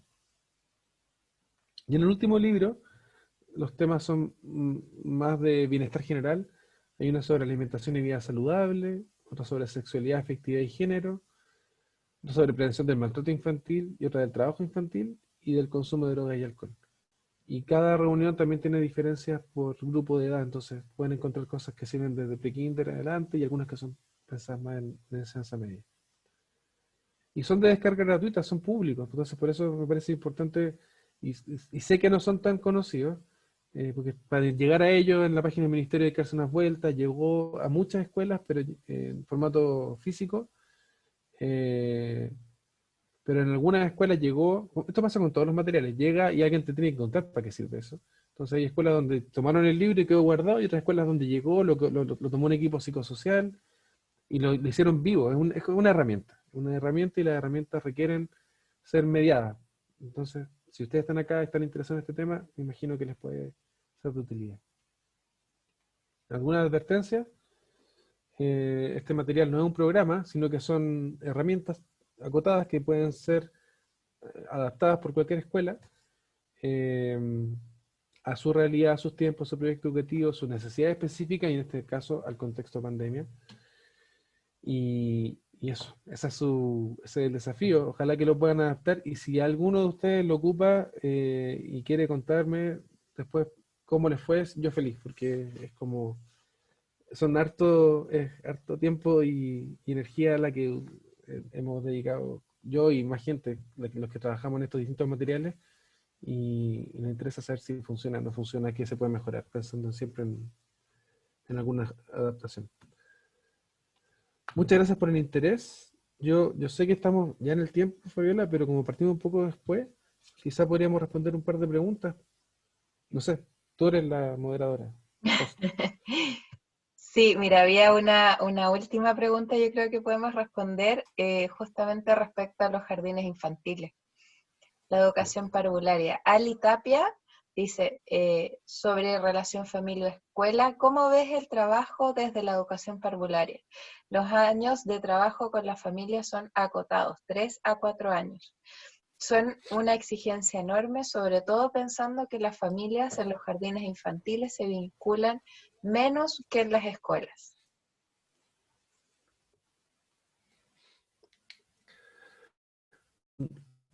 Mm, Yo desconozco si esa última afirmación es totalmente generalizable, de que se vinculan menos. Lo que a mí me han transmitido educadores desde el tiempo es que en la medida que pasa el tiempo, como la queja es que siempre van de más a menos la participación familiar. Pero sobre eso, creo que yo necesitaría más investigación. Entonces, considerando que tienes tiempo trabajando en ese ámbito, y yo consideraría que 3 años es un tiempo acotado, pero posible de instalar ciertas lógicas, pero que no lógicas de participación, trabajo conjunto, vinculación. Eh, pero en esta relación, escuela-familia, pusimos primero la escuela, o en este caso podría ser el nivel educativo, educación inicial, primero que las familias, o la familia, porque las reglas del juego las pone la escuela o las pone la institución educativa. Entonces, la invitación, en principio, y en particular en los contextos públicos, hemos visto que la relación se constituye inicialmente de una forma muy asimétrica, en donde los dueños de casa, que son la escuela, eh, están en una posición social de estatus distinta a la de las familias, que pueden estar en una posición en que se sienten con menos capacidad, menos estudios, menos saberes que las escuelas, que los educadores. Entonces, para que esta relación que comienza como de forma asimétrica se vuelva un poco más una relación y no una asesoría, la invitación tiene que ser a encontrarse y a que la escuela aprenda de las cosas que hace o no hace la familia para poder tener una mejor lectura de por qué pasan las cosas que pasan con la familia en la escuela. Eh, y en la medida en que la invitación se sostiene en el tiempo y no depende de la buena voluntad de una educadora, sino que es una decisión del sistema, de la institución en su conjunto, entonces quien pasa por ese espacio ya sabe más o menos qué tiene que hacer en el siguiente año y en el siguiente año. Ya aprendió una forma de moverse y se le va a volver evidente que la participación es importante y cuando llegue al colegio también va a buscar algo parecido. Eh, lo cual eso ya va a ser responsabilidad de otro ámbito, pero va a tener en semilla la idea de que la participación es importante, de que puede dialogar, de que lo que hace no está necesariamente descalificado a priori por la escuela, que es la experiencia que tienen muchas familias. Entonces, creo que va por ahí, pero lo que se dice, al menos en términos de la literatura, es que para que esto opere se requiere un tiempo de instalación, y ese tiempo de instalación demanda que haya una decisión de las autoridades de la escuela en hacer este camino. Y que es un camino que tampoco va a ser lineal hacia de no relación a buena relación, sino que puede partir una buena relación, puede pasar un incidente, un evento complejo dentro de la escuela, se tensiona la relación, como cualquier relación entre personas, digamos, que a veces va bien, a veces no, hay que hacer eventos, hay que hacer ritos para refrescar la relación y recordar por qué estamos juntos, así como eso es permanente en las distintas reuniones, incorporar también estos diálogos y estos mensajes que sean genuinos, además. Eso. Eso, ¿Tienes otra? Ali Tapia, que hacía esta pregunta, comenta que trabaja en Integra y también nos cuenta que tienen material similar con familias en el nivel de educación parvularia. Así que me imagino Podría que compartir estarán el link al tiro. eso. Buenísimo. Y hay algunos comentarios de agradecimiento también en el chat. Ah, Es bueno a ver. escuchar el trabajo que ha hecho otro, pues nos activa de alguna manera a crear formas o estrategias para desarrollarlas en nuestra realidad, dice Viviana Contreras. Yo le agradezco el interés. De nuevo, pienso que un viernes las semanas de trabajo en este contexto son súper agotadoras, entonces que estén acá nos honra. Integra.cl es el link donde está el material. Ok. Sí, yo estoy de acuerdo que es un horario ya para ir cerrando la semana, así que les agradecemos de todas maneras el estar aquí, la participación. Sabemos que quedaron algunas preguntas ahí en el tintero, pero tratamos ahí de ir abordando la mayor cantidad de temas que estaban en las preguntas. Sí, ahí, solo que mirándola en diagonal encontré que habían varias que tomaban la temática de clientelar como algo doloroso y complejo, porque Sí, el profesor que está puesto en la primera línea de trabajo, el que recibe las dinámicas, si es la escuela la que toma una posición en ese sentido, el profesor queda expuesto. Y es deber de la institución cuidar a los profesores. Digo por un trato que comentaba un profesor ahí. sí, Una profesora, perdón, Carolina. Eso, muchas gracias entonces. Estamos. sí. Si tienen alguna pregunta o algo que quieran compartir, me pueden escribir al correo. Me comprometo a responder lento, pero a responder. Eh, eso. Muchas gracias. Muchas gracias por venir y los esperamos en próximas ocasiones.